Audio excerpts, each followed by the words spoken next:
Selling your home does have quite a few steps, and one of the steps that you may not be prepared for is the buyer's inspection.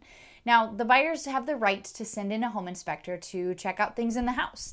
So, before that inspector comes through, here's a list of 16 things that you can check on and maybe avoid some problems and negotiation issues after the fact. Number 1. If there's a light bulb out, the inspector won't replace it, but they might make a comment that the light may not function. So go ahead and just replace those light bulbs and save yourself some trouble down the road. Number 2, if the HVAC return air vents are dirty, the inspector may comment that the unit has not had regular service. Now, these are things that you should probably do prior to the home inspection, but it may save you some time down the road, especially if that buyer wants a qualified contractor to come through to take care of it.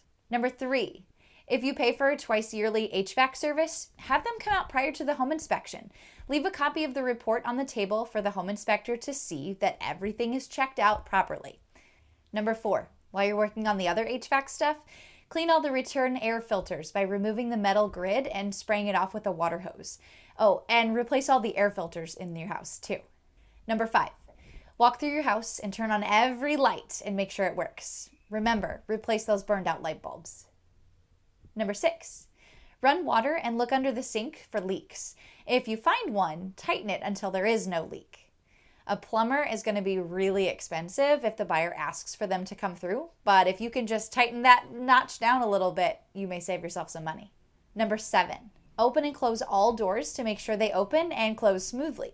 Replace any torn or missing weather stripping. Now, this is really simple and you can buy it at a home improvement store by the strip. It pushes in quite easily. If the weather stripping is there, but it's just loose, you should be able to just push it back in place. Number 8, pour a can of dark cola in each toilet and then flush it. If the dark water runs on the floor, you may have a broken seal. Now, replacing this isn't hard if you have a bit of DIY skill. There are plenty of YouTube videos out there, so check those out and see if you can just take care of it yourself. Number 9, while you're in the bathroom checking for water leaks, go ahead and tighten down all the toilet seats too. Number 10, inspect all crown and trim for separation from the wall. Recaulk all the cracks. Now, this doesn't take very long, but it can be really important. If this minor thing got left behind, what is a buyer going to think of the more important things? Number 11, run all of the exhaust fans in the bathroom to make sure that they're working. I know in St. Louis, many inspectors call out if there's not a fan and if it's not running all the way through the roof. Number 12, check the light in your oven hood and the refrigerator to make sure those are working. And if you have an above the stove microwave, check those lights too.